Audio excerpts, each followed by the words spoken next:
Welcome to The Fight with Teddy Atlas, presented by Dynamic Striking. I'm Ken Rideout, joined as always by the voice of Disneyland, the great Teddy Atlas. Teddy, how you doing? Teddy Mouse, how you doing? Good. Hey, I'm obeying my daughter, who's running the show over here. I got my Mickey ears on. Never thought I'd be wearing Mickey ears. Not too many people thought I would ever have Mickey ears. I think I could remove them now, but I am in Disney, so it's okay to be a kid and to be Mickey when you're in Disney with your grandchildren. So I wish I could show you. I'm looking at zebra, wildebeest, giraffes, right in my backyard here, Disney's backyard. You're in the hotel that's right in the middle of their wild kingdom, animal kingdom. Animal kingdom. I got a balcony that you can't see, and then right behind you go outside and you got the giraffes. You know, I could feed them. They could reach up here, and I could feed the giraffes. Well, no, they got me probably high enough where the giraffe would have to kind of be on the stuff that Baby Miller used to take. If I know you, they got you in the presidential suite over there, the Disney people. No, we all got rooms, and my daughter's running the show, and let me tell you something. General Pat got nothing on my daughter, Nicole Atlas. She knows how to really organize things and run the troops. If it wasn't for her, we'd never get through a day. She got us out every day, 8 o'clock in the morning. She's got a whole itinerary, what we're going to do, every ride, what time we're going on the rides, you know, when we're eating lunch, when we're eating dinner, where we're eating, you know, everything. I probably walked about 400 miles. At least it feels like it. You do a lot of walking in Disney. We're blessed. I got my whole family, Teddy, his son, his wife, Nicole, and of course her husband Jeff, and the good 2 grandchildren I got with them. Everybody's just having a great time. And I had sent out a tweet with a picture of us, and I just said, I don't do too much family tweeting, to be honest. It's all business, it's all work. But this one I did. And I just said, look, with all the technology, with all the, you know, bells and whistles, everything that's here in Disney World, once you're here, it's easy to figure out where the magic comes from. It's the children. It's the kids. They make it a magical place. Just the amazement in their eyes. Just the excitement, the combination of just stark amazement, seeing all their TV, you know, character friends come to life. And they can be, oh my goodness. I mean, you know, if I die tomorrow, and I'm saying this, of course, you know, lose, but if I die tomorrow, I'm okay. Because I saw my grandchildren so happy that there's nothing that could be better. When I saw we had an audience, a private audience with Mickey Mouse, and when my granddaughter went up and hugged Mickey Mouse with the biggest smile in the world, and just kept looking back at us as she's hugging Mickey Mouse, and then my grandson, little Teddy, and Joseph hugging Goofy and all the other guys and giving a high five in them. Listen, like we say on Staten Island, forget about it. It's just, we're blessed. Well, if it's possible, Teddy, my wife loves you even more than she did before. When she saw you guys with all the same T-shirt on, the team uniform, she said, "This is why I love Teddy. He does whatever his daughter tells him to do. He's out there in his red matching T-shirts." She said, "Would I ever get you to wear a matching red T-shirt?" I said, "Look, probably if the chips were down, I would do it, but I would protest like hell not to do it. But I would if I had to." Yeah. I don't know if my wife could have got me to do it. My daughter, that's a little different. Good point. I love them both, but that's a little different. And like I said, I love your family. You have a beautiful family, your wife, everybody. Tell them I said hello. But, you know, when you have a General Pat and Nicole, you know what I mean? You don't argue with General Pat. You know what? You know what? One thing a lot of people should know, that like the lengths that we go through to keep the show on a steady cadence. And listen, I'm not trying to suggest that we're like moving mountains or curing cancer, but we show up every week. Teddy's in Disney. It's a Sunday night. So last night when we were in Florida down on the Panhandle for the kids' spring break, and I knew we had to be back here for 4 p.m. to start because I'm on Central Time. So I said to my wife yesterday, I'm like, why don't we just eat dinner when the kids are about to go to bed? Let's just put them in the car and I'll drive through the night, because if we get up at 8, it's like a 6-7 hour drive. I'm like, I can't be late. Teddy's in Disney. So we drove through the middle of the night to get here on time. Thank you. So that we could do this. But listen, that's the same thing. You guys did the same thing. When I was in Tokyo recording it like late in the night. We had Sam over there at rush hour. But the point is, to the people, is like, listen, when you're on a part of a team, you do what you have to do to like make the thing happen and make it, we got to be dependable. No one's going to fire us if we don't do it. But sometimes in life, you just have to be accountable to yourself. Have some integrity, show up and do your job. And doing this show every week for the last several years is a good reminder. Like, hey, my wife and the kids know. They just came in from the store, so I was just frantically texting my wife, tell Cameron if he yells mom one more time, I'm going to come out there and put a boot in his butt. Stop screaming, I'm recording. Anyway, I digress. No. Tell your family thank you for doing that. Driving all they love you. Thank you, and I appreciate it. And we all film it on Sunday for the people there. Usually we film on Mondays. We did adjust to Sunday. Yep. Ken made the sacrifice to change it to Sunday because General Patton would be upset. But you also have done this for me many times. That's what we do. You like make it work. It's not a matter of if. It's just a matter of, okay, how are we going to get it done? Sunday was a lighter day. She gave the Army a day off. She gave you some free time? Yeah, a little bit. Tomorrow we're right back. Right back to the schedule, early in the morning, bang, out there, doing all the rides.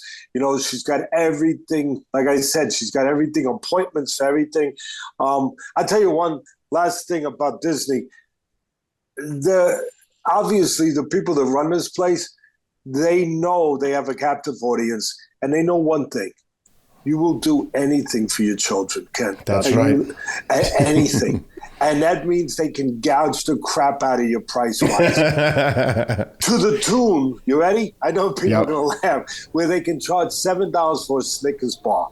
Now, that's absurd. It's absurd. Every time I get something like that, I'm like, hey, do me a favor. Can you punch me in the face too? Just rub salt in my wound. You want to ask them, did I break a window? What are you talking about, $7? They know they can, they just know they can. What they charge in these parks and everything else, from water to, to Snickers bars, they know that a parent will do anything for their child. And, and that's it. So anyway. Well, Teddy, before we say anything else, if you're down there, wait a minute, if you're down there eating Snickers bars and stuff, the one thing that I want to make sure you're doing, and I know you are, is taking your Athletic Greens. Go to athleticgreens.com/Atlas. The promo code is Atlas. Go to athleticgreens.com/Atlas. And for your next trip to Disney, they'll send you 10 of these free travel packets. You mix them in about 8 to 10 ounces of water. I only use a little bit of water because I like the way it tastes.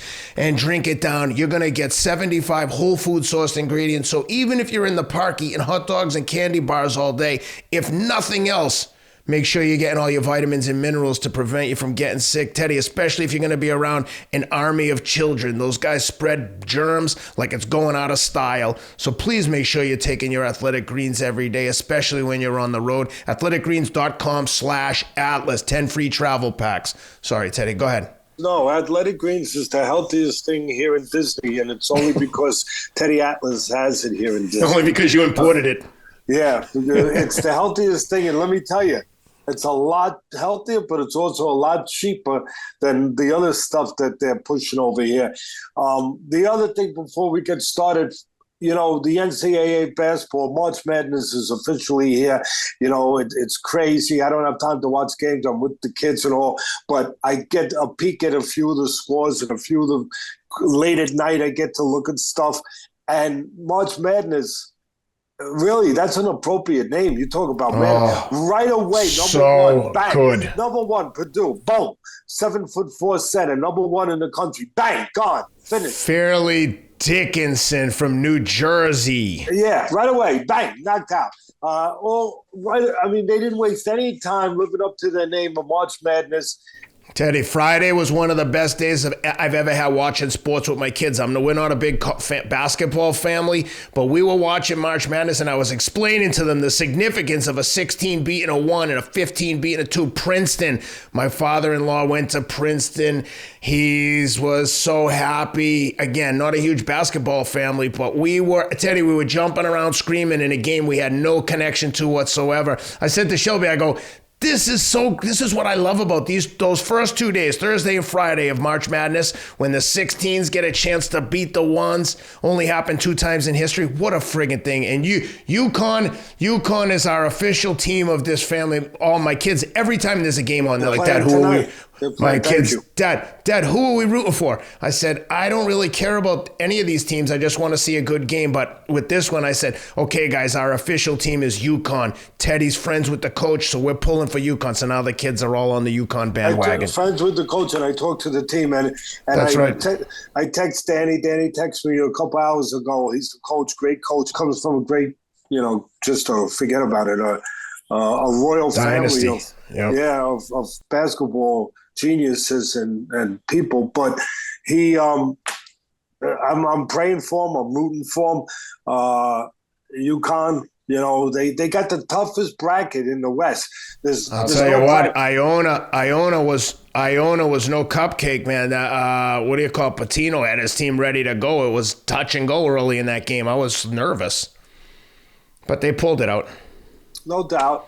And they got another tough one today. They're all tough at this point, obviously. But they got another tough one. And talking about the Arizona, number 2, bang, they get knocked out.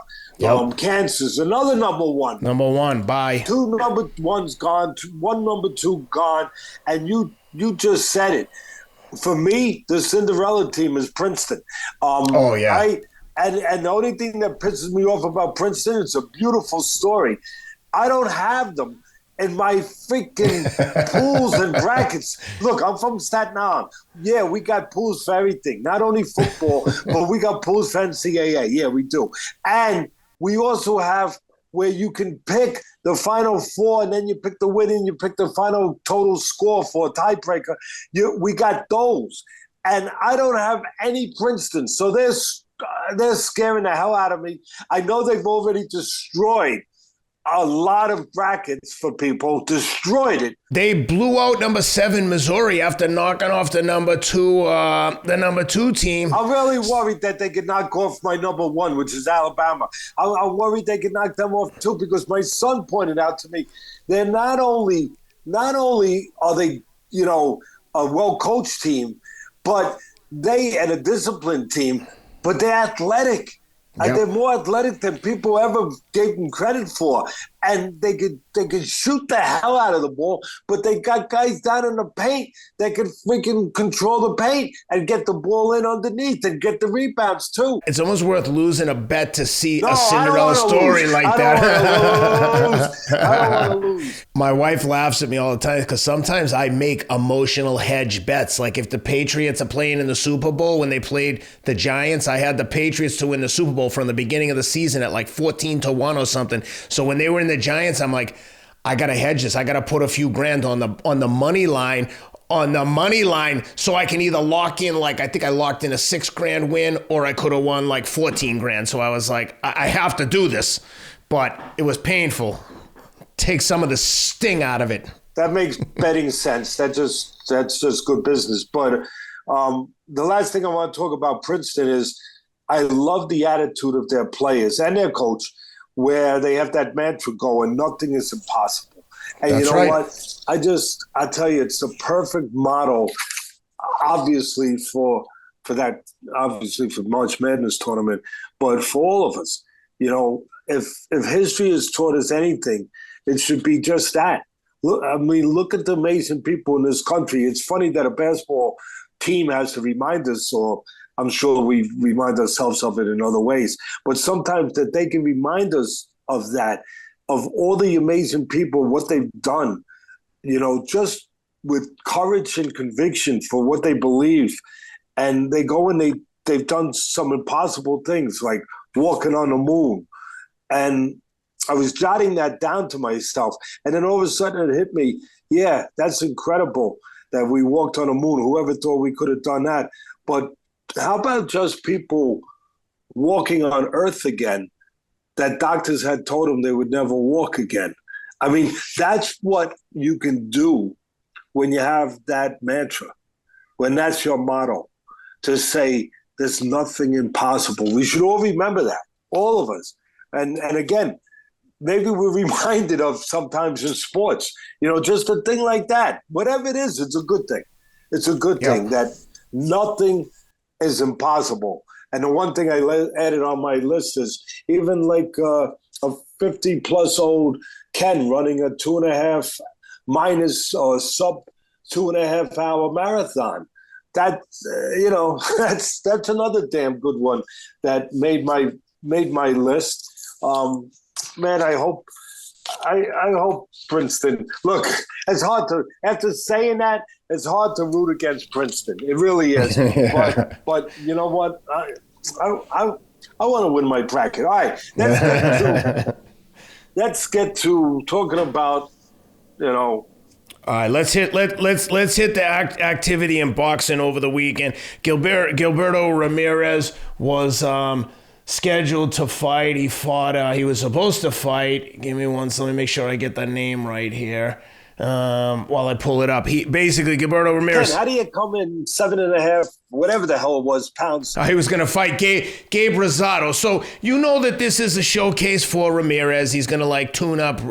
Gabe Rosado is a game guy, tough as nails, but he's there to get hit. Listen, he's an old warhorse. I mean, he's fought everybody, and he's in there. He's in there. But he's on his farewell tour though, Teddy. He's So Gilberto Ramirez, his career, look, everything is about relativity of it. At this point in his career, Rosado has, as I often say, he's got a lot of miles on the odometer.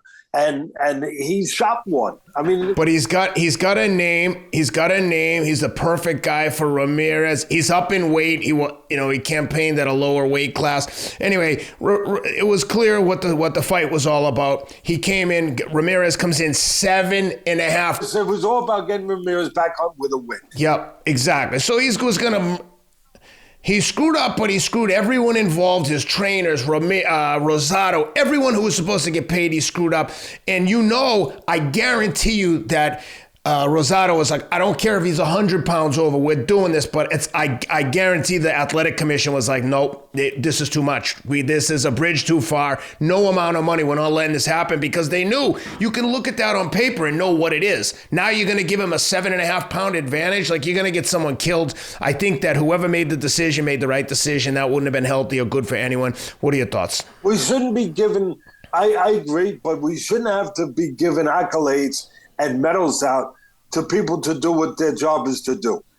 Of course, 100%. But too often we do it because they don't do what they're supposed to do. Too often we'll see commissions that do allow these fights, do allow mismatch. And next week it'll be another mismatch somewhere that's allowed, that somebody's put in danger because the commission doesn't do their job or an appropriate job for what they're there for, to make sure that the fighters are protected and looked out for. They're not going to do that. And, who at the end of the day, they did the right thing. Maybe they were forced to do the right thing, but who knows how much pressure wasn't on them. But at the end of the day, look, we knock people when they do the wrong thing. We will give them credit for doing the right thing. But again, I had to qualify it by saying, boy, it's a shame in boxing. You got to give credit to people in boxing because they did the right thing, because so often they don't do the freaking right thing. You know what else bothers me about that, Teddy? I feel like after, let's say 3-4 pounds, I don't even think it should be on the opponent to accept it. There should be a rule, because what happens? What happens is they abided by the rule. You can only lose a certain amount of your body percentage of your body weight. So. But sometimes they put the opponent in the position where, okay, he'll forfeit 20% of his purse if you take the fight. And it's kind of like, yeah, but I don't even like when they let that kid make a choice, because it's a no-win situation. All right, but it depends. There's a cutoff of weight. Like if he was 4 pounds over, they probably would have let that happen. But once it gets over that mark, whatever that mark is, I don't remember. I used to know. But whatever it is, and it's different in different states anyway. But once it gets over that red line, if you will, where, the commission has deemed it inappropriate to allow them to fight now, to make them lose that kind of body weight. Now the fight has to be canceled. But under that, they let them lose the weight. They let them go and lose. And if they don't lose the weight, as you said, they make a financial deal where the opponent will get, as you said, 20%, whatever it is, of the opponent's, purse. But and that's dangerous stuff. That's slippery slope stuff. There's no doubt about it. You remember when they both made weight, but I was talking to someone about this morning. You remember when Arturo Gotti fought Joey Gamache, and he put on but he made weight, but the weight difference was so insanely different in the class of fighter. It was so different. He almost killed Joey Gamache. They stretched him out. I mean, it was. I don't think he fought again. They sued the commission on that, and I was at that fight in New York at the theater. Oh yeah, it was. I was there. It was scary. Former lightweight champ got hurt, and I'll tell you, it was not only almost tragic, but there was talk about that there was more underhanded stuff, unscrupulous stuff that might have went on as far as the scale. So who knows? At the end of the day, I don't remember exactly how it was settled. I think Gamache won the lawsuit, but he didn't really get any punishment money or any punitive damages, money, whatever it was. I don't remember exactly. We could look it up if we have to and see exactly how it was settled. I think actually my close friend and one of the lawyers for my foundation, Keith Sullivan, was a tremendous lawyer, tremendous man, tremendous person, works for the foundation for years, pro bono, just like my daughter, just like David Berlin, also another one that's involved in boxing. And he works for Dimitri Salita, the promoter that's based now out of Detroit, but he's originally from Brooklyn. He was a fighter. He's doing a good job. But Keith Sullivan was involved in it. And again, I don't know exactly how it wound up being settled, but at the end of the day, Joey Gamache, when he got in the ring, Arturo Gotti, I think they showed the weights where Gotti might have been, don't hold me to this, but he might have been close to 30 pounds heavier than him. I was going to say, I thought it was 21, but it could, it was, I mean, they look like two different. They looked completely 30, different. Whatever. But, that he put on that much. So it begs to ask, did he put on that much, which is possible, with the water, and he was dried out, and he was dehydrated. Did he put that much weight back on, which apparently he did? Or was part of it some funny business that ain't so funny as far as the legitimacy of the weigh-in? Yeah, Rob got us the official statement. Gamache said he suffered brain damage as a result of the brutal knockout. He was hospitalized for 12 days. The case was tried and decided by Judge Melvin Schweitzer, who found the state negligent in its lax handling of the pre-fight weigh-in. Gamache was not awarded any damages, as Schweitzer was not convinced that the negligence was a substantial factor in causing Gamache's injury. Interesting. Gamache considered the verdict a win, as it acknowledged the New York State Athletic Commission's negligence. Yeah, no, I had it right. So, yeah, but it's funny that a judge, that they found that they were negligent, that the commission was negligent in the weigh-in, that means, I would think, doesn't that attach to that they put the fighter in harm's way? I would say that goes along, right? You don't have to be a lawyer, I don't think, to kind of figure. You don't have to be the great Pedro, my friend. Pedro Esquire. Yeah, you don't have to be him to, I think, and I'm sure he'll be watching us, to figure out that once they said that, there was negligence in the way that the commission, the New York Sports Athletic Commission handled the weigh-in, I would attach that to then the negligent they put. In other words, wouldn't that kind of automatically attach to that they put the fighter in harm's way? And if they put the fighters in harm's way and he got knocked out and he was hurt, which obviously he was, that there should be some, punitive damage awarded for that injury. An injury that would not have occurred if the commission did their job, which is basically what was settled and what came about from the hearing. In the case, I don't know. All right, we got to move on to the next topic, or we're going to be here until the fights next weekend. Next up, I wanted to get your thoughts. That's all right. I just have to feed the animals. That's all. Yeah, exactly. You want General Patton's going to come in there and put a boot in your butt. Next up, Jojo Diaz gets the win. They move him up to the main event. Jojo Diaz gets upset against Mercito Gesta, who was 33-3-3 coming into the fight in Long Beach. Jojo suffers his fourth loss. Thoughts on that one?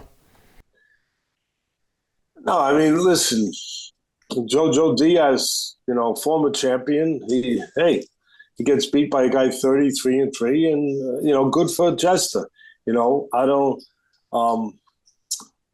It became a good opportunity for Gesta. He made the most of it. Got boosted up to main event. He probably got paid a little more money, and he gets a win over a former champion. And now he's, he is a former champion, Jojo, right? Diaz, yeah, I think. Yes, of course. And now he's going to get a payday. Well, you would assume he is. So I like seeing that. I mean, that's always a good thing. And then, let's go to the next thing. All right, next up, I want to try a new segment. Where are they now? I wanted to get your thoughts seemingly on quite the match here. We've got Don King, now the promoter of Adrien Broner. Wow.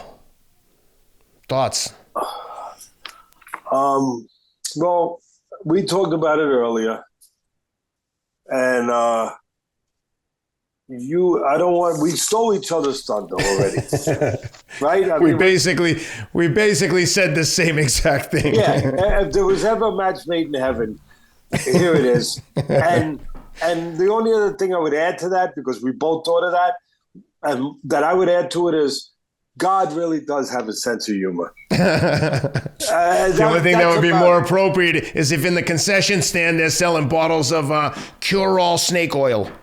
I think it's perfect. It's oh my goodness! And of course, what did they do for a picture when they brought it out as a promo picture that King is has signed a guy now, and he's basically like. Out to pasture King for years now. He's got nothing going on in boxing anymore, really, for any, to speak of. Obviously, he's got a few fighters here and there, and I don't want to get into it too deep, but the few fighters that were with him, they left him because they never fought. Because he's like I said, he don't have. He's not involved like he was. He don't have everybody signed up the way he did, where he controlled boxing at one point. So now, it's just a guy with, with a name and some hair, that sticks up higher than the average hair, with that crown look that obviously that he came up with, that he said was an act of God, that one day all of a sudden, ping, ping, ping, ping, ping, his hair started going up, whatever. Look, he's a character. Broner's a character. Like I said, God has a sense of humor. What's next? I know there's a few other on the bulletin board. Yeah, I wanted to see if you know where our man Big Baby Jarrell Miller's been lately. I'm hearing there's a sighting over in Dubai. What do you know about that? Yeah, he fought Saturday night in Dubai. He fought 43-year-old Lucas Brown and 43-year-old Lucas Brown, and Miller was 333 pounds. He wore it well, though, Teddy. He looked like a lean, mean fighting machine. Are we looking at it? We're going to get a look at it. Rob's going to pull it up. Here he is. He's got it. Here we go. There's Big Baby. Yeah, I don't think he's a threat to get any supplement endorsements anytime soon. And he's getting hit by the 43-year-old Brown. But Teddy, he's going life and death with Lucas Brown. Well, he stopped him to 6, but you're right. But let me tell you something. Wow, look at this. Tough man contest. Let's make believe I'm back in the commentator's seat again, all right? Here it is. Yeah. What would I say right there? I've seen bowls of jelly that move less than that. All right, that's it. I think that's enough. That's more than enough on that topic.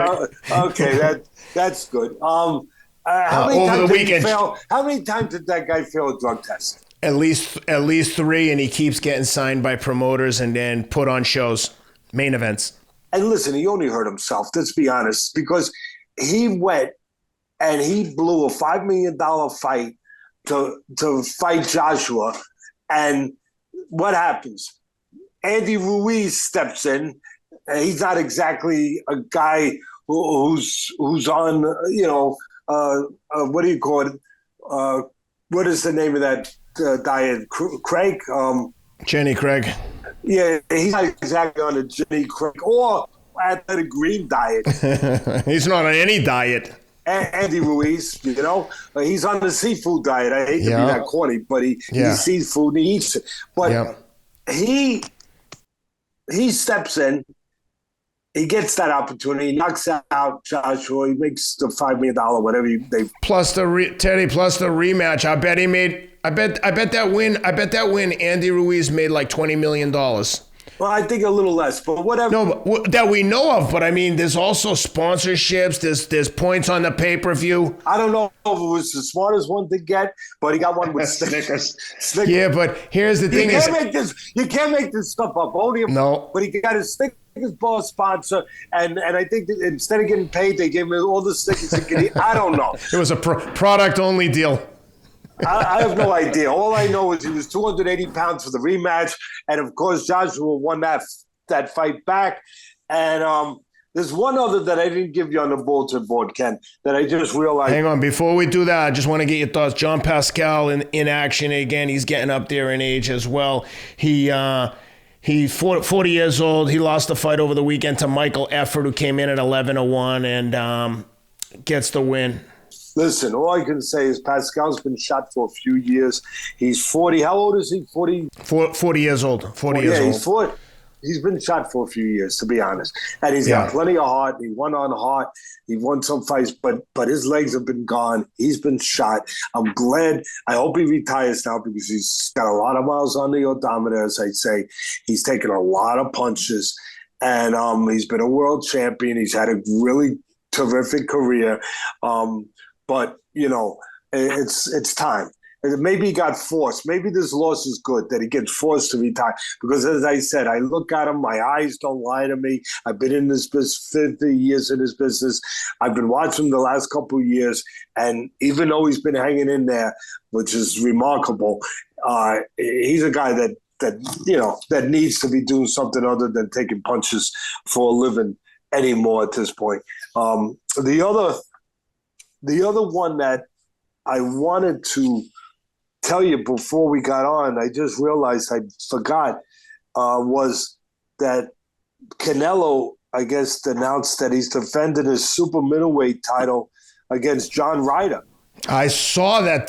Oh, man, I've been waiting for that fight for a long time. I'm so excited for that one. I don't know where we should watch it. Maybe like rent out a bar or something. Johnny Ryder. I've been dying for someone to dare to call his name. Yeah, I know. He's lost to Callum Smith, Rocky Fielding, Jack Armfield. He's also lost to Nick Blackwell and to Billy Joe Saunders. Seems like a good opponent then. A lot of people question his loss to Callum Smith, but look, all joking aside, if I'm not interested no more, Ken, in this stuff to the overprivileged Canelo and the overrated Canelo. I give him credit. He improved over the years as a fighter, but he got gifts against Triple G the first couple. Then he waits 5 years to fight him again or whatever. To Triple G is like 84 years old, and then I mean, you know, he loses like every round to Mayweather. I know that was earlier, but still, he fights Lara years ago, and I tell you that fight could have went to Lara, but he's the golden boy, the golden goose that lays the golden eggs. So obviously they took care of him. He's always got the benefit of the money, the benefit of the decisions, the benefit of being able to, you know, bring his own music, as the old timers would say. Bring your own music. He could always bring his own music. Choose who his dance partner was going to be. But I'm not, and I give him credit. Look, I think he's overrated, but he's not the greatest Mexican fighter of all time. They've had so many great fighters. The Mexicans that say that, they don't know their own history. They just don't. I'm sorry. They don't know their own history. But he's made zillions of dollars. You know, he's a good, solid fighter. There's no doubt he got beat by Bivol. I forgot to say that one. You know, he got beat probably 11 rounds he lost. And yet they made it a closer decision, which shows you what they wanted to do. I'm not in. And look, again, I'm going to be not careful, but I want to always be true to what I want to say. He's a good, solid, good fighter, but he's not what they make him.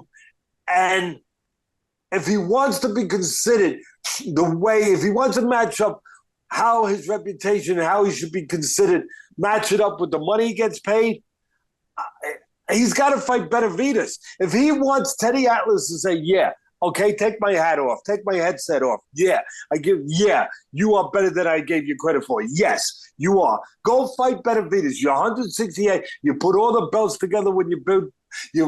Or most of them when you fought Plant, you fought Saunders, those guys. I don't care about those guys. I care about Benavidez. He's the best 168 pound. He's out there. Go fight him, beat him, and then they will say, yes, I was wrong. Yes, you deserve everything, but don't go around and be this overprivileged guy picking your spots and then put yourself out there as the greatest Mexican fighter of all time. You can't do that with me. Not with me. You're not going to get away with it. Yeah. Go fight Benavidez. You know, you want to fight Bivol again? Don't fight him at 168. Fight him at 175.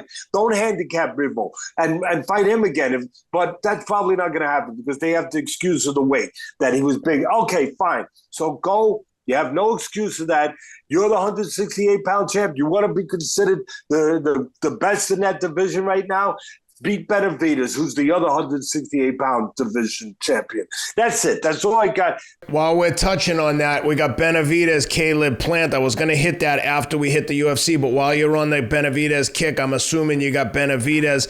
You got Benavidez in that one. And for the guys at my bookie, let me just pull up the line here. My bookie. Go to mybookie.ag, use the promo code Atlas. They'll give you 50% credit on your first deposit. We got Caleb Plant coming in at big underdog at plus 229, minus 344 on David Benavidez. Talk to me. What are we looking for in that fight before you give your pick? I don't like to lay, big wood, so to speak, but I'd lay it. I'm not only with it. What's the over-under? Let me see if they've got the line here. Over, under. All right. Over 10.5, plus 107. Under 10.5, minus 150. Yeah, well, I'm going under. I think Benavidez knocks him out. I think that he's bigger. He's stronger. I give Plant credit. He's a good boxer. He's got plenty of heart. And he was a champ. He was a champion. I give him credit. And he fought good, with Canelo up to the point that he got stopped. But I think that he gets stopped also by Benavidez like he did with Canelo, but a little earlier, maybe a lot earlier, but definitely earlier. I think that Benavidez, he's got the attitude, he's got the lineage, the fight lineage in his life and his family, where he comes from. It's in his blood. He's got, like I said, the bloodlines. This is everything for him. I'm not saying it's not for Plant, but Plant already had his chance to drink from the fountain, if you will, his moment. Benavidez wants to have his. Yeah, he's got the title, but he wants more. He wants to get all the belts. I know he'd love to get Canelo. He wants to get the recognition that he believes he can be deserving of. And the only way to get that is to get in the ring and beat somebody special. And that's why I'm sure he wants to get Canelo. But in the meantime, he'll beat a former champion, and get one step closer to one of those huge fights that every fighter looks for. Everybody looks for one of those signature fights that not only takes care of your family, but also helps your legacy in the way that it does. I think that the way it's going to go, as far as a breakdown for the fans out there that want some, that are thinking about calling my bookie to bet on it, and they want me to give them a little direction for what it's worth. I'm not always right. I'm right, I think, most of the time, but not all the time, of course. I'm like anybody else, plenty. But I still give you my reasons. My reasons are sound. Doesn't mean that it's going to come out that way, but I know that from my experience, why I'm picking him. As I said, bigger, stronger. Plant to win has to use his jab in his legs and use the ring to control the geography of the ring on the outside and use every square inch of that ring. I don't think he can do it for 12 rounds and keep moving and not get broken down by the pressure that Benavidez is going to bring. But here's the key for me, the jab. Because Plant to win, he needs his jab, Ken. He's got to out-jab him. He's got to out-navigate him, out-maneuver him, out-footwork him, all that stuff. And Benavidez has a better jab. It's longer, it's harder, it's straight, it's accurate. I think that once he controls Plant with that jab on the outside, where he stabilizes Plant and doesn't allow him to move, even if he hits him in the chest, doesn't allow him to move and dictate with ring generalship, so to speak. Once he starts doing that, and he takes away the pot-shotting ability, the combination ability of Plant to pick spots on the outside, and then hit dodge, get out of dodge. Bop, bop, bop, bop, boom. Bop, bop, bop, boom. That's what Plant, I'm sure, is going to want to do and probably has practiced and trained to do, and his mind is going to do. But in Benavidez' mind, I'm sure, again, he's got good boxing people with him. They're going to use that. They're not just going to look for the power shots. If they do that, then Plant can go some rounds. But I think they're going to use the jab. They're going to take away the jab of Plant. Once they do that, Plant his day's over. His night's over. Once they take that jab away, what's he going to do? And then, like I said, that'll stabilize him. That'll get him in front where he wants him. And then the other thing, the key after the jab, body work. I think Benavidez knows that, you put water in the basement, like I used to always say. You go to the guy moves. Yeah, he's moving around, but you hit him in the body, what happens? It's like taking air out of the tires in a car. All of a sudden, he ain't moving. He ain't, like the Raging Bull movie, where the guy says, when he looks up at Jake LaMotta after the fight, Jake LaMotta had just beat Gilberto, I believe it was. And Gilberto was a good-looking kid. And everyone was talking about how good-looking he was. Marciano didn't like that because Marciano's wife said, oh, yeah, he's a good-looking. Oh, you think he's... LaMotta. Yeah, Jake LaMotta. His wife said, he's a good-looking kid. Oh, you think he's good-looking? All right. So he goes and he fights. Well, the movie made it this way. So he goes and fights him. And after the fight, LaMotta was an underrated fighter, even though he was a world champion. He was underrated. His problem was Sugar Ray Robinson was around. He fought him 6 times. He beat him the first time. He was the first guy to beat Sugar Ray Robinson, but then he lost the other 5. But some of them were really close. But anyway, the bottom line was LaMotta was a hell of a fighter. He beats him up bad. And then the wise guy at ringside is looking up.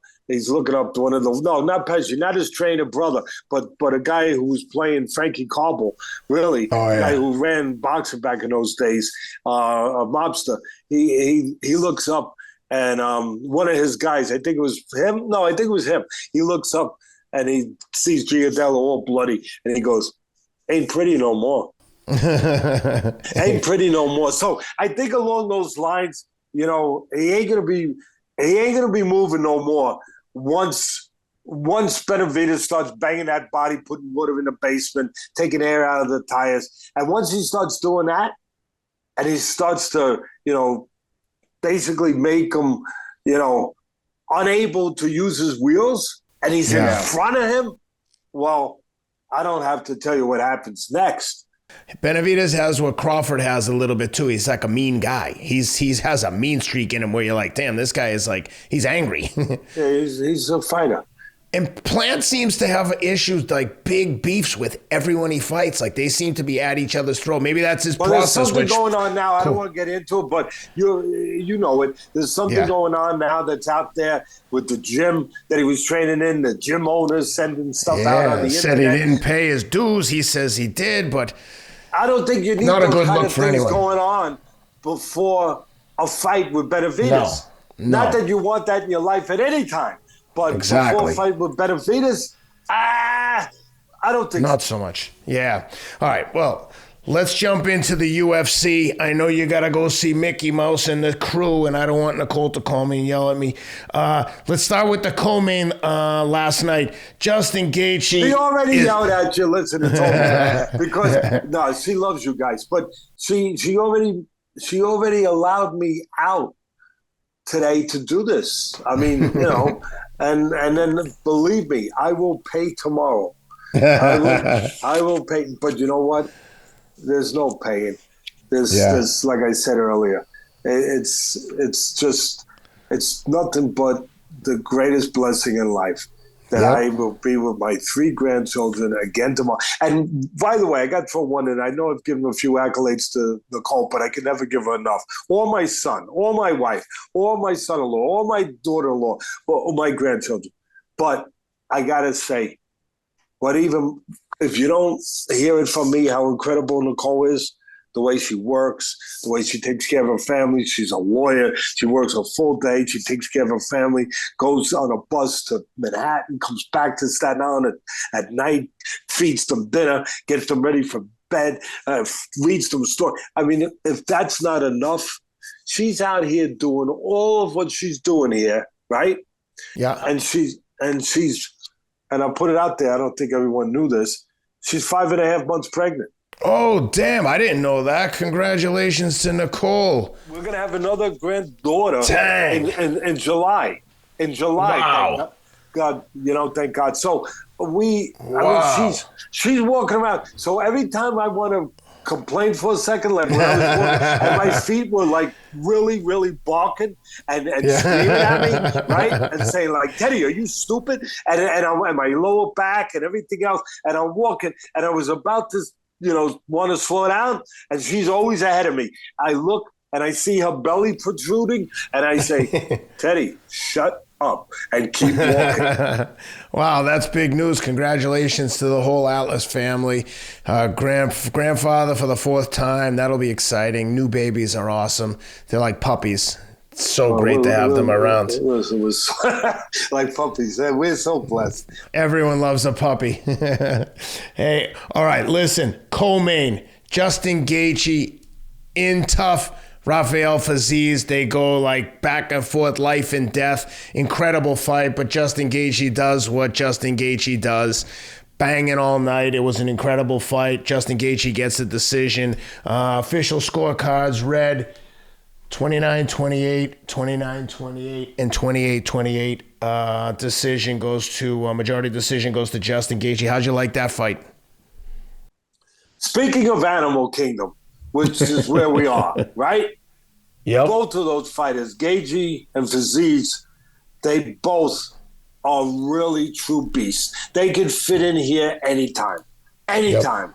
There are no beasts here that could out-beast those guys. And I want to say John Anik the great look. First of all, I've said it. I'm consistent. I've said it before. And UFC has commentators, announcers that there's nobody better. I mean, really, bar none. There's nobody better between DC and Rogan and Bisping and I mean, just one after another. Anik runs the show, of course, as the blow-by-blow guy, but he was on our show. And Megan Kelly, Megan O'Leary. Am I saying? Yeah, she's just tremendous. All of them. I'm not thinking of a few. Rashad, just one after another. It's like you can't go wrong. It's like a murderer's row of just great commentators. It truly is actually it is a murderer's row because they could all beat the crap out of you on top of being able to, talk to sport. But Anik came on our show. If you haven't seen the interview, go and see it. He was on last week, and I gotta say it. John Anik hit it on the head when he was on the show last week, and he said that he can't see Gaethje being this kind of underdog to Fiziev. As much as Fiziev is an explosive, dangerous, younger guy, he just can't see that line, and he was so right. I mean, if you would have listened to him and you would have called my bookie, bang, you would have been in. Because it turned out, and I tweeted it, it turned out that on this one, the lines makers, the bookies, they got it wrong. Obviously, it happens every once in a while, but they got it wrong. And we did real good with the tweeting, even from here, even from Disney. I saw Dana White. Dana White just posted one of your tweets on his Instagram story talking about the old timers saying once you get the belt, you're like 30% better automatically. I appreciate Dana. Look, our team, Rob Moore, of course, and Ian Mackey and Brennan Wood, there's nobody better. Par excellence. And but anyway, as far as the fight, I had the first round, I gave it to Fiziev because of his speed. He's very explosive, and very dangerous. Not just with his fists, but with his kicks. He's very athletic that way, and so anyway, I just looking at my notes here. He won the first round, Fiziev. And his speed was the difference. But then Gaethje, as much as Fiziev won the first round with his speed advantage, Gaethje won the second round with his experience advantage and his IQ. I have to give him credit for that because these guys, we just talk about how tough they are. The top ones, they're very smart. And his IQ, his experience showed itself. In the second round, he adjusted immediately, and he started controlling range, and he used timing to negate the speed. And I talk about that a lot of times when I was doing the commentating, where the timing could negate speed. And that's exactly what he did to Fiziev. And it was bombs away. And I had tweeted actually another tweet where I said, we've all heard about it's raining cats and dogs, but right now it's raining bombs, baby. And that's exactly what it was doing. I also tweeted, I think on one round that Fiziev I had a 1-1 because of the adjustments made in the second round by Gaethje. I had it 1-1. And then in the third round, which was going to tell the story, I had tweeted that Fiziev gets a little wide sometimes with his shots, and that Gaethje might be able to time him with a straight right hand inside one of those, little hooks with a little fat on them, and bang, just like that, Gaethje did it. And Gaethje took the third round, the deciding round, He used his legs to move a little. He picked spots to pot shot. He slowed the pace by doing that, which eliminated, or at least eliminated, as I said earlier, Ken, Fiziev's speed. As Gaethje continued to find Fiziev and continue to time him, but then he found a home for the right uppercut. And man, you don't have to tell an experienced guy like Gaethje. When he finds something that's working, guess what? He's sticking to it. He's staying to it until you take it away from him.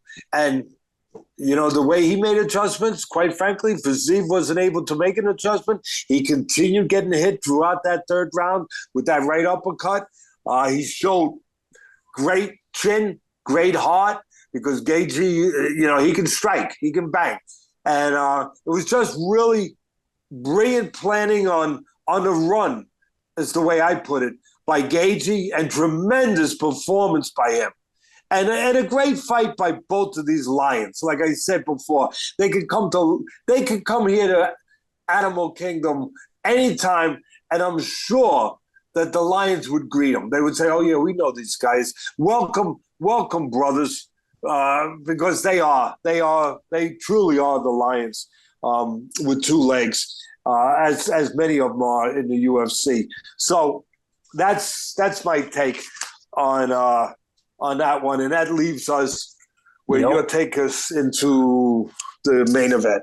That was the perfect appetizer to set up the main event of the main course of Leon Edwards, Kamaru, Usman, number 3. And to your point, the title seemed to give Leon Edwards the exact edge that he needed. Razor thin margin here. Really close fight. Official scorecards had it 48-46 twice, 47-47 because Leon also lost a point for grabbing the fence, and I thought that was the exact right call. Kamaru was about to toss him down to the ground, and Leon grabbed the fence, kept him on his feet. But man, what a friggin' fight. It was so strategic all night long. Leon Edwards seemed to be exactly as you described, just about 30% better than he was the first time. Because if you remember, I mean, he was getting beat up for 4 rounds. He was losing the fight easy. Like, Usman was making it look relatively easy for a championship fight until Leon kicked him in the head. But Leon, man, he elevated this fight. He looked like they were like back and forth all night long. There was no big discrepancy one way or the other. If anything, it tilted slightly in the favor of Leon Edwards. Thought the judges had it right. Really close fight. How'd you like it? I loved it. It was a great crowd, another great crowd across the pond, as I often give them credit for. It was there. It was terrific. Great atmosphere. And Edwards, you know, I believe, you know, I'm not, like I say, I'm not always right, but I believe that what I said with that quote, that the old timers in Customato used to always tell me, Teddy, winning the title will improve you 30%. Doesn't always, but with certain guys, it usually does. It will improve you 30% because 75% of this game is mental. It will improve. And sure enough, you know, if I was a lawyer like my daughter, I would just say, there's Exhibit A. Take a look. You know, I put the tweet out that, if, you know, it would improve them 30%. We're going to have to see. And we saw. It definitely improved him. I don't know if it was 30, 25. I don't care. It definitely made a difference. And I'll tell you what the difference is. I'm going to break it down for you real quick. The difference is what it does is that winning the title gives legitimacy in the mind of the guy who wins, in this case, Edwards, that to things that he hadn't been, you know, it just gives legitimacy in his mind to things that he hadn't been sure of before, like how good he really is. And like I said, 75% of his mental. So winning the title allowed Edwards to trust the ability that he always had. That's really why the old timers would say that it improved him. And that's where the tangible stuff happens. That's how it improves you. That it just makes you believe in yourself, where you didn't quite get over that hump of really knowing that you're that damn good and that you belong at that level. A lot of people take it for granted that these guys automatically know that. They automatically feel that. No, they don't. They were born with it. No, they weren't. No, they were. They developed that. They learned that. They went through trials and tribulations to get to that, to forge that, to develop that, to find that out, to discover that. And that's what it does. It allows you to discover the truth. Like I said, that you are that good. You can trust yourself. You can believe that. And that was the difference. That was the difference. And the other thing, for me, the fight, the funny thing, Ken, both of these guys, to me, were mirror images of each other. They're both physically strong. They're both deliberate for the most part with their approach, and they're technically solid. The difference really was in belief and confidence the first time, where Usman believed he was better. That was really the biggest difference. Some people say, yeah, he was physically a little stronger, but that's attached to believing too. Because whatever physicality you have, you're not going to use it to its utmost, to its maximum, unless you believe. And the opposite, really to the adage that winning a title improves you, is that losing, and especially getting knocked out when you're the king, the way Usman was knocked out, that takes away that aura of invincibility. And I think that was at play here. I really do. That between winning the title for Edwards, a little more confidence, or maybe a lot more confidence, and Usman getting that like I said, that cloak of invincibility that was about him, that was gone. Just like it was gone with Mike Tyson when he got knocked out by Douglas. And it not only affects you. See, here's the trick. It not only affects you, how you feel, but it affects opponents, how they feel. They don't look at you the same.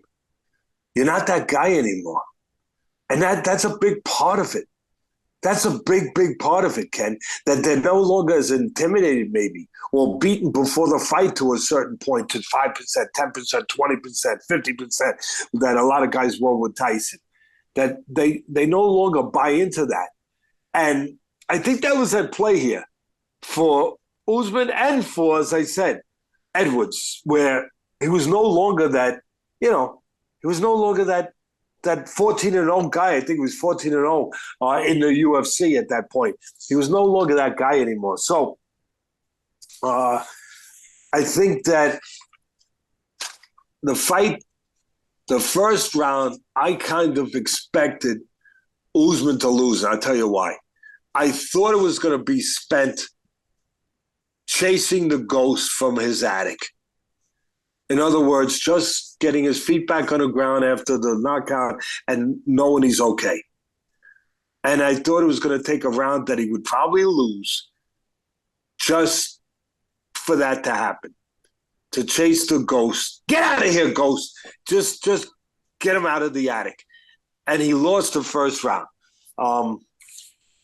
where, Edwards went and kept him off balance, did what he had to do, kicking, moving a little bit, picking spots, pot shotting. So the first round, it's 1-0. As far as, I don't know that anyone would argue with that. There was a lot of close rounds. But I thought he won the first round. And that the third round, as you touched on at the beginning, that the point was taken away from Edwards.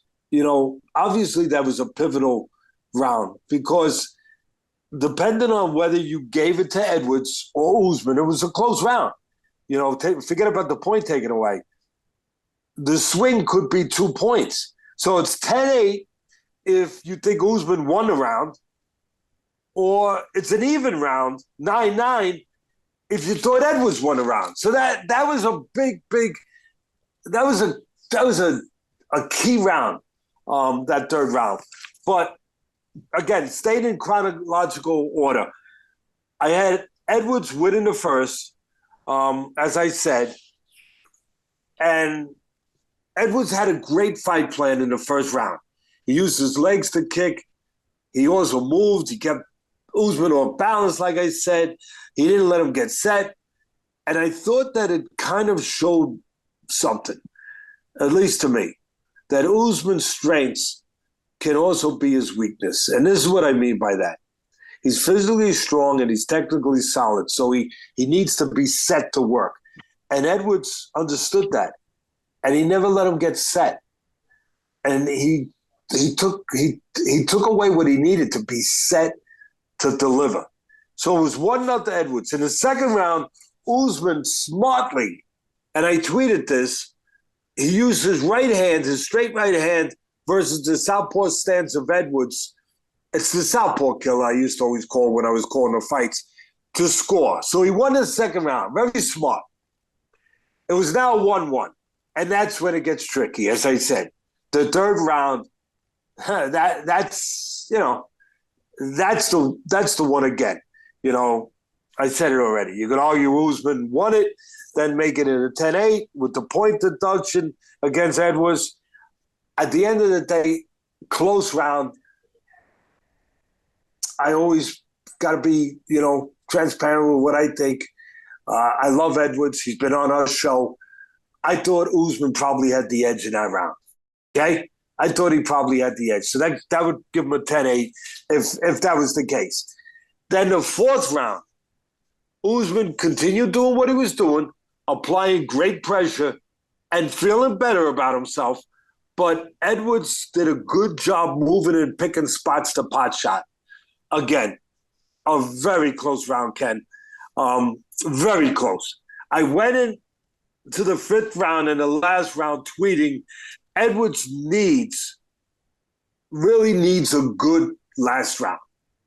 And he got it. He did it. He delivered. And that's where winning the title, the 30% came in. Right there. Because he behaved like a champion. He felt he was a champion. He felt, I'm a champion. I got to go and freaking behave like a champion.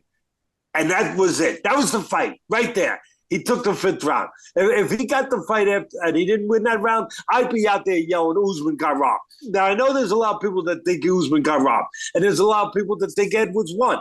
It was that kind of fight. And I can't argue with either one. Yeah, that's right. I can't argue with either one if you want to say it. But I could be comfortable with Edwards winning because he went out in that fifth round, did what he had to do. He took that fifth round. He took that fifth round when he had to take it. Now, listen, did being at home, did home cooking not help him a little bit? Listen, I'll say this. I don't know, but I'll say this. It didn't hurt him. I'll say that. It sure as hell didn't hurt him. But I don't know if it helped him. But all I know is he earned the right to be at home by knocking out Usman the way he did, the invincible Usman at that time, which people were calling him pound for pound number one. Pound for pound number one. And Shavayev, am I pronouncing this right? His name, Shavayev? Chimaev, excuse me, might be number one now. I love Volkanovski. There's a few of them out there, but at that time, they would say Usman. You couldn't argue. Yeah, couldn't argue. Exactly. He knocked him out. So he gets to go and, make the money at home and defend the title against a former champion. Look, again, he behaved like the champion. He did what he had to do. He took that last round. I give credit to both. They both behave like champions, as long as I'm using that term. Yeah. I was honestly thinking that a draw might be coming. I was. Yeah. I was thinking a draw might be coming. Oh, for sure. With the point deduction, I was thinking the same thing. And that Edwards would, keep the title with the draw. And again, was were they happy they were at home? Yeah, I'm sure. I'm sure that they were happy. But at the end of the day, I know some people will argue with the 4 takedowns that Edwards should have won. But here's where I'm going to talk about that. I'm going to break that down, even though it doesn't matter. That's not my expertise. Striking, punching is but I can talk about this part of it. That, yeah, Edwards got the geography of the cage that benefited him the most, right, on the mat. That's what he wanted, right? You mean Usman? I'm sorry. Yeah, he got it. But here's the thing. He didn't do enough with it. Exactly. When he got it, he didn't make the most of it. Where he didn't finish. Now, credit to the takedown defense of Edwards. Tremendous. How quickly, not only did he prevent it from going further, but how quickly he got back to his feet. Unbelievable. Great. Yep. So I give him credit for that. But look, he gets credit for the takedowns, but he didn't do enough. And I actually put a new name to those takedowns. You know what I called them? What? No. Quiet takedowns. Yeah. I think it's appropriate. No, I agree. You got to give a lot of credit to the guy. If you get the takedown and the other guy who gets taken down nullifies it and gets back up and you don't do anything except exert a ton of energy, it's basically a neutral move. And that's number one. And then number two, even when he was applying the pressure that he talked about, when he was walking him down and, he kept coming in, right, during the rounds, he wasn't doing much wasn't moving his hands. I thought both guys could have used their jab more, but he wasn't punching or kicking enough while he was doing that. In the meantime, Edwards was using the ring, kicking, picking spots, pot-shotting, as I said, being mobile, keeping him off balance. But I just didn't think that when he was applying the pressure, doing his thing, Usman does that. He's the boss. He applies pressure, and he's physically strong, right? But when he was doing it, he wasn't making enough out of it. He wasn't moving those hands enough. And again, here's a case where I think his style, his greatness, the things that are assets for him, actually became negatives for him. Yeah. Where he's patient, he's deliberate, right? He doesn't waste anything. Those are usually assets. They've always won for him. But at times, he's almost too patient, too deliberate, doesn't waste anything. It backfires on him, where he can be outworked. And as I said, again, his strengths become his weaknesses, where he's so solid technically and he doesn't do anything wrong. He's just steady and solid, no frills. He doesn't, he doesn't waste anything, as I said, but he also doesn't always do enough. His temperament of being even-kelted, it can hurt him. And that he's just doing enough. And he stays in his lanes, Ken, where there's going to be no accidents for the most part. He had that one accident last fight, but the fight before. But for the most part, he stays in his lane. He's not going to have an accident. But sometimes, there's cars going to pass you if you stay in your lane, and you got to leave your lane to make sure that a car don't pass you. So, again, I'm not knocking. He's a great, great champion. He's one of the greatest of all times, maybe the greatest welterweight of all time, or at least one of them. There's no doubt about it. But I think that it worked against him in that way. And that's why I think you could give it to Edwards, as I said. And I even made a note to myself that, and again, I'm not knocking him. I'm just giving I'm giving analogies that can give a descriptive picture of what I'm saying, where Usman reminds me sometimes of a boiling pot of water. but there's no rice in it. Now, a boiling pot of water is beautiful. That's great. It's a boiling pot of water. But sometimes you need a boiling pot of rice. Sometimes you need to put rice in the boiling water so you have a pot of rice instead of just boiling water. He was boiling, but he never gets to the rice.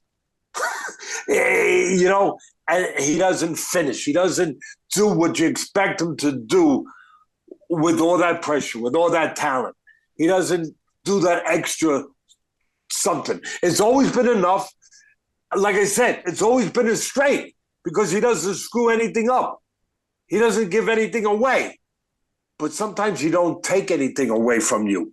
When he needed to take the title away this time, he needed to take something away. And he just didn't quite. Again, a lot of people are going to say, Teddy, I thought he won. I get it. I get you thinking he won. But for me, that's the way I see it. I think they both fought great. And as I said, I understand arguing Usman could have gotten it, but I also think Edwards fought a really smart fight, more confident. He took that. He was moving. He was mixing in the kicks and the strikes, defending the takedowns. And then what did he do? He won the 5th round. So I applaud them both. I also want to applaud them both for being class acts. They both, to me, they're both champions. Go ahead, Ken. That's it. Great fight.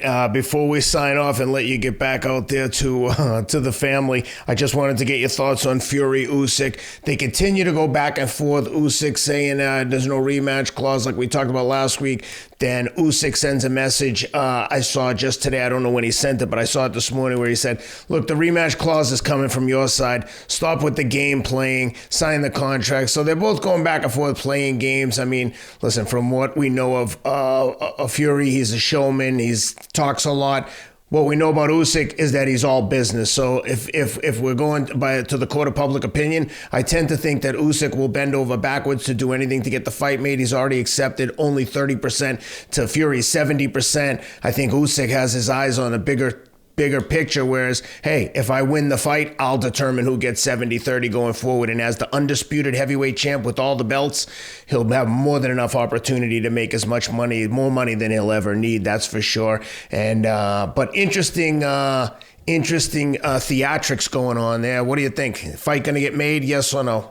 I think we have great sound bites. I think we have great videos. I think some of those video clips should get put out on other forums and other platforms because they're pretty funny. They're pretty good. They are. I mean, when you see Usyk, a very serious, staunch-looking guy, right? When you see Usyk standing there saying, "Hello, greedy body, greedy belly, greedy belly. Hello, greedy belly. You stop the games, greedy belly. You the one who brought rematch clause, greedy belly. Be a man, greedy belly, and sign, greedy belly." I mean, that stuff that stuff is pretty good. It's pretty entertaining. But look, at the end of the day, there's one thing that did catch me: some verbiage there. And again, it's verbiage, so you don't know. You don't know what Fury's words are more truthful than Usyk's. I get what you're saying, though. That Usyk's more of a serious guy. You can tend to believe him, maybe, because Fury is more of the promotional guy and a little bit of the showman, all that stuff. But there was one line there that Usyk kind of caught me. It made sense to me. It perked my ears up when he said, I just have to have all the belts." Bang! Mm-hmm. Bang! When I heard that, I was like, that sounds it speaks to truth. It sounds to truth. That's power to words, whatever that saying is, speaking to power to words. Truth to power. Truth to power. That, for me, that was like truth to power, where Again, I'm not saying this one is the truthful one, that one's the liar. I'm not saying. The truth is always somewhere in the middle, as they say. I get it. But you asked me a question. The fans are asking me questions too. That for that part of it, that when he said, like, it ain't about the money, it ain't about the rematch. I gave you what you wanted. I have to have all the belts. In my mind, he now represents the hope of Ukraine. I know he's not out there with a gun. I get it. And there's people out there dying with guns. But it's his country. And I believe, obviously he's patriotic. You would believe that. But I believe that he's still in Ukraine. He's still over there. I believe that he really sees himself as a symbol, to a certain extent, to the people that has to give them hope. They have to have something. Their country is being destroyed by the minute. They have to have something to have hope. And that he looks at himself as that vision of hope, that we don't quit. We don't give up. We fight. We fight on. We fight on because we are champions. And I think that he attaches to that a little. And when he said that again, it made me like, I was like, let me listen to that again. I don't care about these things. I have to, he used that word. I have to have all belts. I must have all belts. I was like, oh, shoot. That's the most powerful thing out of all this back and forth stuff that I've heard. And I'll finish with this for the people that want to expand on my opinion on this. I'll just say this, that the big difference here, besides that, Fury's already made enough money, and Hughes has made a lot of money too, but Fury's already made enough of, forget about it. I mean, he could go hang out with the pharaohs that got buried in Egypt with tons of gold, and so they could go into the afterlife. He's got enough. If there is an afterlife, he's got enough gold to go into the afterlife take care of a lot of people. But when you are Fury and you can fight, and you have the option of fighting guys like Dillian White and Chisora at 40, 2 years old, and making millions of dollars and filling arenas to fight those guys, and you can still do it and make millions of dollars on top of the millions you already made. When you have that option, you know what? I don't know if I believe your side as much as I do Usyk's, only because of that. Because you can go and play a little bit more room to play games. Maybe he's not ready. Maybe it's just that he needs more time to get in shape. Maybe there's stuff going on. He's had emotional crises in his life. I give him all the credit in the world that he overcame those things. He was spiraling down the tubes, right? He was thinking about killing himself. He was involved with drugs and with mental,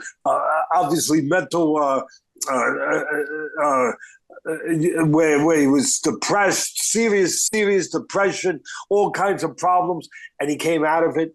And he won the title. He got off the floor against Wilder. Unbelievable.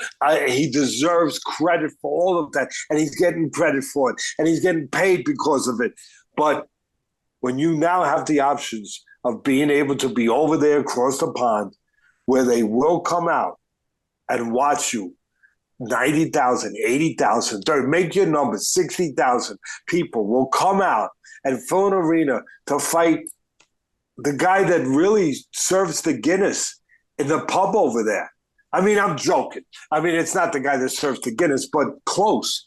I think if they did get a big enough, tough enough guy that served Guinness, and they put him in there, I think that at least 30,000 would come out for that. I think so. No question. Yeah. So when you got that, kind of situation and the option that you could fight anybody and get paid millions, you know what? I'm not saying he's playing games, but you could play games. You could fool around a little bit more, because you could always go and do that. Usyk doesn't have that option. He can't do that. He can't do that. And that's it for you people out there. That's what I base my thoughts on. I look for tangible stuff. And for me, that's the most tangible stuff I can give you when you're asking for my opinion. Usyk doesn't have to. He's got to fight this guy. He's got to fight this guy to get his signature fight, to get his belts, whatever else you want to talk about, that money comes after, whatever. But he has to have this guy. The other guy doesn't. I think the fight will eventually get made. I do. But I think we're going to, have to play a little bit more, musical chairs, baby. I don't know. But well, that was a pretty good wrap-up of an awesome weekend for the UFC. Quiet for boxing, but we got a cracker next weekend like we discussed earlier. Head over to mybookie.ag. Use the promo code ATLAS if you want to put a small wager. And listen, I like Plant. I like Plant too. It's not about liking people. Facts are facts.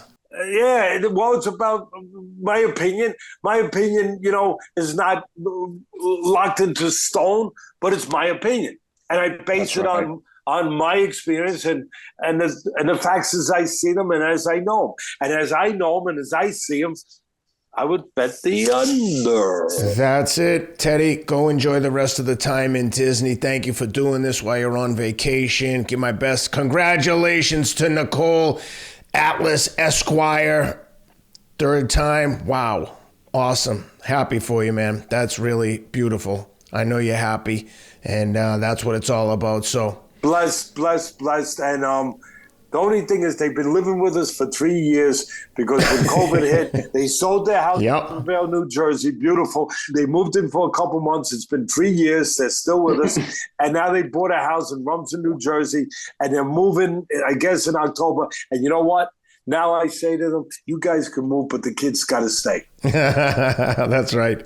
I don't know what I'm going to do without those kids in my house. But anyway, we'll deal with that when we get to it. Right now, you know what I got to deal with? Mickey Mouse is yelling. He wants me. I got to go and answer the call. Go get him, Teddy. Have a great week. Enjoy yourself. Congrats to Nicole, and we will be with you guys next week. Thank you, everyone. Looking good.